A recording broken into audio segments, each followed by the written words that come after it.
வள்ளுவன் குரலை வாழ்க்கை அணி வள்ளுவனுடைய ஒரு பாதங்களுக்கு பணிவான வணக்கம். என் அன்பிற்கினிய ஆற்றல் மிகு இதயம் கவர்ந்த உலகத்திலே சாதிப்பதற்காகவே பிறந்த எனது அருமை அருமை மாணவ செல்வங்களே, சென்ற 2 வகுப்பிலே இந்த லைஃப் என்கின்ற போயம் பாடத்தை நடத்திவிட்டேன். இப்போது பேராகிராஃப் கேள்வி பதிலுக்கு நாம் வர இருக்கிறோம். இதை நீங்கள் மனப்பாடம் செய்து தவறில்லாமல் எழுதி பழக வேண்டும். போயம் அதைவிட முக்கியம். நீங்கள் நிறைய பயிற்சி எடுத்துக்கொள்ள வேண்டும். பயிற்சி எடுத்து பார்க்காமல் எழுத வேண்டும். ஓகேவா? இப்போது நாம் இந்த பேராகிராஃபை படிக்க போகிறோம். எப்பவுமே இதை மனப்பாடம் பண்ண போகிறோம். ஒரு விஷயத்தை நீங்கள் நினைவில் வச்சுக்கணும். மனப்பாடம் செய்கின்ற பொழுது இந்த சென்டென்ஸை ஆங்கிலத்திலே சென்டென்ஸினுடைய பேட்டர்ன் ரொம்ப இம்பார்ட்டன்ட். சென்டென்ஸில் இருக்கிற subject, verb, object, complement, adjectives அதை நாம் தெளிவாக புரிஞ்சுக்கிட்டா நாம் முறையாக எழுதலாம். ஏன்னா English is a structural language. ஓகேவா? நாம் மீனிங்கும் பார்க்கலாம், ஸ்ட்ரக்சரையும் சொல்கிறேன். மனதில் ஏற்றிக்கிட்டு அப்படியே மனப்பாடம் பண்ணும். செய்வியா கண்ணு? வெல்கம். நிச்சயமாக செய்வன்ற நம்பிக்கை எனக்கு இருக்குது. Very good, follow me. First, introduction. இன்ட்ரோடக்ஷன்னா முகவுரை. இன் ஒரு சிலபல், ட்ரோ ஒரு சிலபல், டக்கு ஒரு சிலபல், டிஐஓஎன் ஷன். இன்ட்ரோடக்ஷன் முன்னுரை. சரி, அதை பற்றி பிரச்சனை கிடையாது. நம்ம பாடத்துக்கு போவோம்.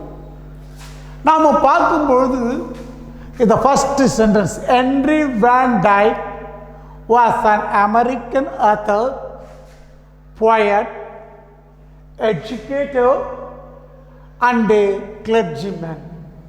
புஸ்தகம். ஒரு சென்டென்ஸை முழுமையாக நாம் தெரிந்து கொள்ள வேண்டும். அதனுடைய பேட்டர்னை புரிந்து கொண்டால் எளிதிலே நாம் மனப்பாடம் செய்து விடலாம். ஒரு சென்டென்ஸினுடைய உயிர், இதயம் எங்கே இருக்குன்னு சொன்னால் அது வர்பில் இருக்கு. வர்பில் இது ஸ்டேட் வர்பு. வாஸ் என்பது past state. Was, I was. இப்போ ஐ வாஸ்னா நான் இருந்தேன், ஹீ வாஸ்னா அவன் இருந்தான், வாஸ் தேர் பாஸ்ட் டென்ஸ். ஓகேவா? அப்போ வாஸ் இருந்தார். யார் இருந்தார்? இந்த poet Henry van Dyke. Henry van Dyke was. Henry van Dyke was இருந்தார். புரிஞ்சிருந்தா இல்லையா? சப்ஜெக்ட் வரும், புரிஞ்சு போச்சு. என்னவா இருந்தார் அடுத்த விஷயம். 3வது பாயிண்ட். இந்த சென்டென்ஸ் முழுவதும் நிறைய வேர்டுங்க இருக்கலாம், ஆனால் 3 பாயிண்ட் தான் விஷயம். ஒரு அமெரிக்கன் ஆத்தர், அமெரிக்க எழுத்தாளராக இருந்தார். 1. அப்புறம் கமா. போயட்டா இருந்தார். இங்கே போயட்டா இருக்கார். அதுக்கு பிறகு எஜுகேட்டர், கல்வியாளராக. அதுக்கு பிறகு அண்டு கிளர்ஜிமேன், மத சம்பந்தமாக பேசுகிறாங்க இல்லையா கோயிலில், சர்ச்சில், அவங்கள மத குருன்னு சொல்லுவாங்க. அந்த மத குரு தான் இங்கிலீஷில் கிளர்ஜ் அப்படின்னு பேர். அப்போ 1, 2, 3 கடைசியாக ஜாயின் பண்ணு அண்டு 4. யாரு? என்ன வர்பு? வாஸ், இருந்தார். யாரு? Henry van Dyke. இருந்தான்றதுக்கு வாஸ். என்னவா இருந்தால் நாம் சொல்ல அப்படியே மனப்பாடம். An American author, poet, educator and clergyman. மனப்பாடம் ஆகிடுதா? பிரச்சனை இல்லையாங்கன்னு அப்படியே சப்ஜெக்ட் என்னன்னு திங்க் பண்ணு. சப்ஜெக்ட் திங்க் பண்ணும்போது ஹென்றி வேன் டைக்கு வர்பு வாஸ் இருந்தார். என்னவா இருந்தார்? an American author, poet, educator and clergyman. மனப்பாடம் ஆயிடுதா ராஜா? இவ்வளோதான் அந்த விஷயம். சென்டென்ஸ். அடுத்த சென்டென்ஸுக்கு போகலாமா? சென்டென்ஸாக படிச்சிங்கன்னா அப்படியே ஈஸியாக மண்டையில் ஏறிடும். அப்படியே கண்ணை மூடின்னு சொல்லிப்பார், பார்க்காம எழுதிப்பார். ஓகே. அடுத்தது the poem life is the poet's own reflection on his life and tells his point of view on the more important things in life. இங்கே ரெண்டு சென்டென்ஸை அண்டுன்ற வர்பால் கன்ஜெக்ட் பண்ணிடுங்க, இணைச்சிருக்காங்க அண்டுன்றது. இங்கே ஃபஸ்ட்டு சென்டென்ஸை நாம் திங்க் பண்ணுவோம். ஃபஸ்ட்டு சென்டென்ஸினுடைய உயிர் எது? உயிர்னு என்னது? வர்பு. இந்த வர்பு இஸ்னா இருக்கிறதுன்னு சொல்கிறோம். வாசுனா இருந்ததுன்னு அர்த்தம். இருக்குன்னா வில் பி. தெரியுதா? இதை நாம் வச்சிருக்கணும். அப்போ இருக்கிறது. அப்போ த போயம் லைஃப் என்கிற போயம் இது சப்ஜெக்ட். இஸ்னா தான் இருக்கிறது. த லைஃப் என்ற போயம் இருக்கிறது. த போயட்ஸ் ஓன் ரிஃப்ளெக்ஷன். பொயட்டினுடைய பொயட்ஸ்னா பொயட்டினுடைய எஸ் போட்டு அப்பாசிட்டு போட்டால் பொயட்டினுடைய, ராமாஸ்ன்னு போட்டு எஸ் போட்டு அப்பாசிட்டு போட்டால் ராமனுடைய அப்படின்னு அர்த்தம். பொயட்ஸினுடைய ஓன் ரிஃப்ளெக்ஷன், தாட்ஸ், சிந்தனை, தான் வாழ்க்கையில் என்ன சிந்திக்கிறாரோ, தன்னுடைய அந்த சொந்த வாழ்க்கையில் என்ன சிந்திக்கிறாரோ அதைத்தான் இங்கே எழுதியிருக்காங்க. அவருடைய ஓன் ரிஃப்ளெக்ஷன்ஸ், அவர் மனசில் என்ன படுதோ, அவர் மனசுலேருந்து என்ன வருதோ வாழ்க்கையில் சந்திச்சுது, அதுதான் ரிஃப்ளெக்ஷன். பிரதிபலித்தல். அவர் மனதிலிருந்து என்ன பிரதிபலிக்கின்றனவோ அதை எழுதுகிறார். அப்போ இது காம்ப்ளிமெண்ட். இதனுடைய head word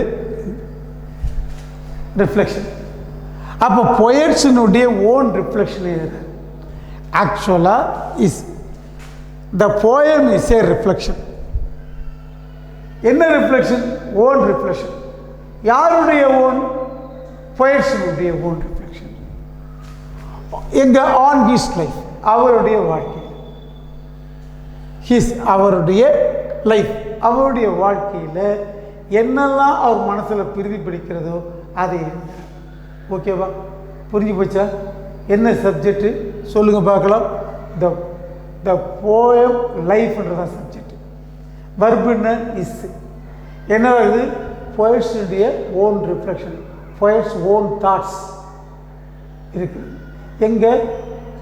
on his life, அவருடைய. அடுத்தது சென்டென்ஸை பிரிக்கலை, இங்கே புஷ்டா போச்சு, வேறு சென்டென்ஸ் கூட வைக்கலாம், தேவையில்லை. அண்டு போட்டு சொல்கிறேன். அண்டு இந்த சென்டென்ஸை தனியாக சொல்லணும்னா இங்கே புஷ்டா போச்சுட்டு ஹீ டெல்ஸ்ன்னு சொல்லணும். ஓகேவா? அப்போ டெல்ஸ் சொல்கிறார். Tell, told, told. இது ப்ரெசன்ட் வருது. Present simple active voice. Tells his point of view. சொந்த எண்ணங்களை சொல்கிறார். பாயிண்ட் ஆஃப் வியூன்னு எனக்கு அவருடைய சொந்த எண்ணத்தை சொல்கிறார். பாயிண்ட் ஆஃப் வியூ, அவருடைய கருத்துக்களை சொல்கிறார். Own point of view, his point of view சொல்கிறார். எங்க? On the more important things. மோர்னா மிக, இம்பார்ட்டன்ட்னா முக்கியம். ஆன் த மோர் இம்பார்ட்டன்ட் திங்ஸ்னா செயல்கள், காரியங்கள், பொருளார்த்தம் உண்டு இந்த இடத்துல காரணம். ஆனால் சில முக்கியமான நிகழ்வுகளின் மீது இருக்கிற அவருடைய கருத்துக்களை சொல்கிறார். அது எங்க? இன் லைஃப், வாழ்க்கையில். In life adjective, important things, முக்கிய நிகழ்வுகள், முக்கிய செயல்கள். ஆன் மோர், எதன் மீது? அந்த பாயிண்டின் மீது.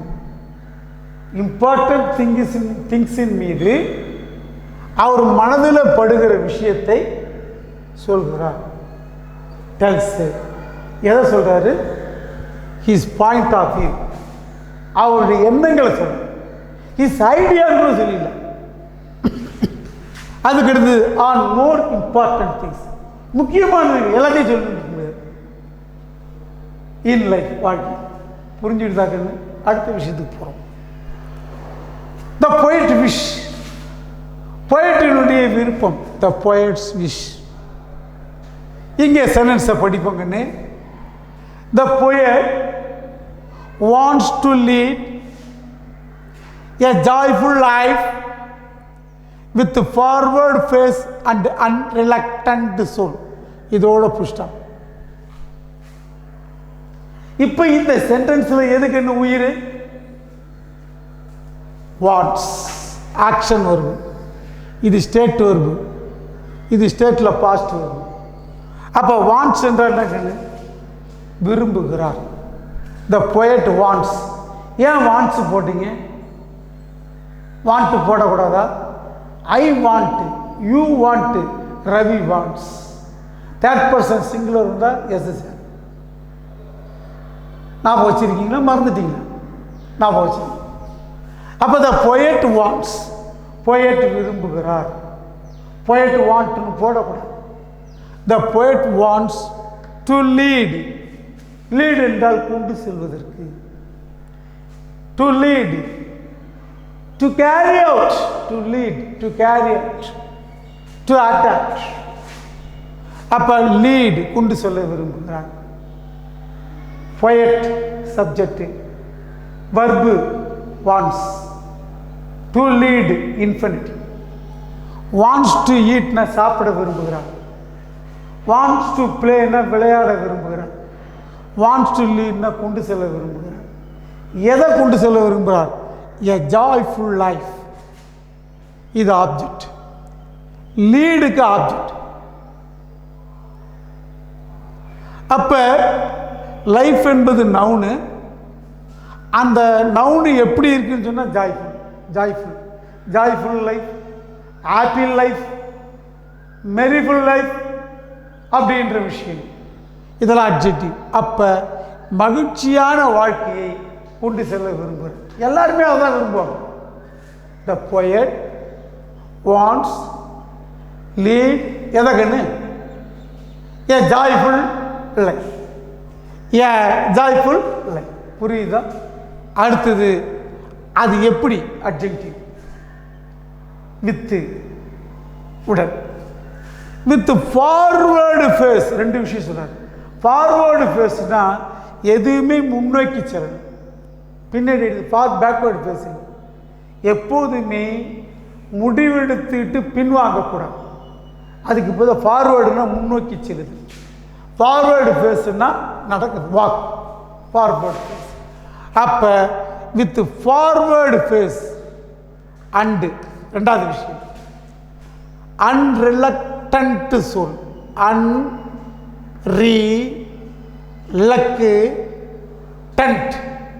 Unreluctant soul. சோல் என்றால் ஆன்மா.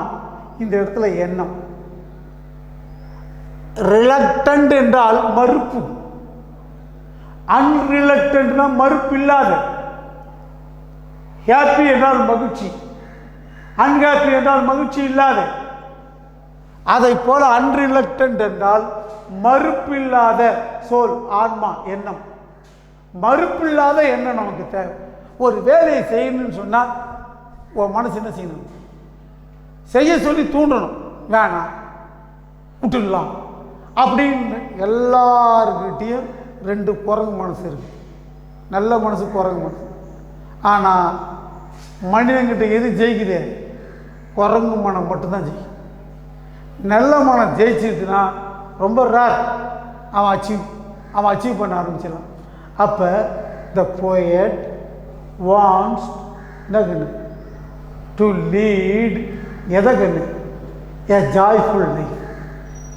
எதை மாதிரி லைஃப்பை பண்ணும்? வித்து ஃபார்வர்டு ஃபேஸ் ஒன்று. ரெண்டாவது அன்ரிலக்டன்ட் சோல். தீர்ந்து போச்சு.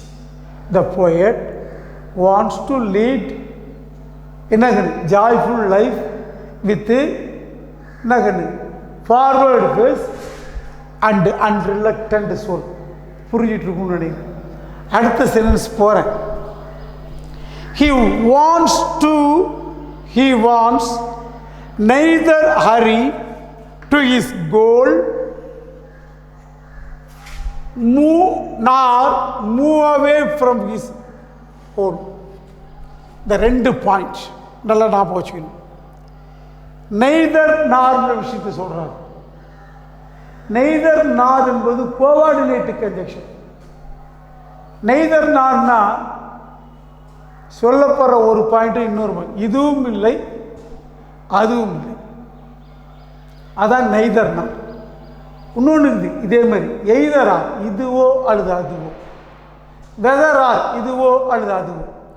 இந்த 3 செட்டும் கோஆர்டினேட் கன்ஜெக்ஷன் சொல்லுவாங்க. அது இணைஞ்சு தான் வரணும். அப்போ வாண்ட்ஸ் நெய்தர் டு ஹரி, அவசரப்படவும் கூடாது, மூவ் அவே விட்டு விடவும் கூடாது. அவசரப்படவும் கூடாது, விட்டு விடவும் கூடாது. அதைத்தான் இங்கே சொல்ல. நெய்தர் டு ஹரி நார் மூவ் அவே. மறுபடியும் அந்த இடத்துக்கு வர, neither to hurry to his goal. குறிக்கோளை அடைவதற்கு அதிவேகம் இருக்கக்கூடாது, நிதானமாக போகணும். ஆனால் வேகமாக தான் போகணும், ஆனால் அதிவேகமாக போகக்கூடாது. ஓகேவா? Hurry is a dangerous things. பார்த்தீங்கன்னா சிதறிடு ஒன்று வண்டியில் பார்த்துருப்பீங்க. அப்போ poet wants neither hurry to his goal. அந்த குறிக்கோளுக்காக நாம் என்ன செய்யக்கூடாது? ஓடக்கூடாது, விரைந்து ஓடக்கூடாது, ஓடணும். நார் மூவ் அவே. மூவ் என்ன? விட்டு விலகிறது. மூவ் அவே என்னது? Turn back. Move away from his goal. அந்த குறிக்கோளையும் விட்டுக்கூடாது. சரி வேகமாக போகக்கூடாதுங்கிற விட்டுடலாமா? நோ, தப்பு. இப்போ நமக்கு தெரியும், he wants neither hurry to his goal. இன்னொன்று மூவ் அவே. என்ன? Move away from his goal. அந்த குறிக்கோள் வந்து விலகிவிடவும் கூடாது. மண்டையில் ஏறிச்சா? புரியுதா ராஜா? அப்படியே மண்டையில் ஏற்றி ஏற்றி ஏற்றி சொல்லி எழுது. நிச்சயமாக உன்னால் வெற்றி அடைய முடியும். அடுத்த விஷயம் இப்போ அடுத்தது, he does not want to mourn the things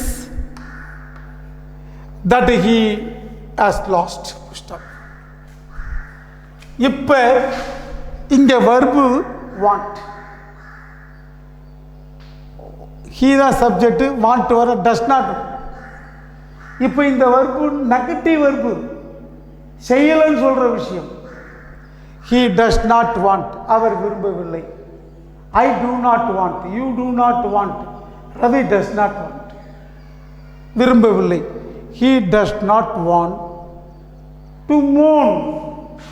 மோன் என்ன? வீப், கிரை, அழுவது, முழுகிறது. இப்படி முழுக அழுது அதுக்காக எல்லாத்தையும் ஐயோ ஐயோ ஐயோன்னு சொல்லிட்டு இருக்காரு. அப்போ he does not want to mourn the things. திங்ஸுக்காக அழுவார். திங்ஸ் மட்டுமே வாழ்க்கை கிடையாது. எந்த திங்ஸ்னா தட்டு, அதை பற்றி என்னன்னு சொல்கிறோம், அந்த திங்ஸை பற்றி விளக்க சொல்கிறோம். He has lost. ஹேஸ் லாஸ்ட்னா இழந்திருக்கிறார், ப்ரெசன்ட் பர்ஃபெக்ட். எந்த ஒரு திங்ஸை நாம் இழந்திருக்கிறோமோ அதற்காக அழ தேவையில்லை. இழந்து விட்டால் என்ன? மீண்டும் வேற பெற முடியாதா? அதுக்காக வாழ்க்கையை இழக்கக்கூடாது.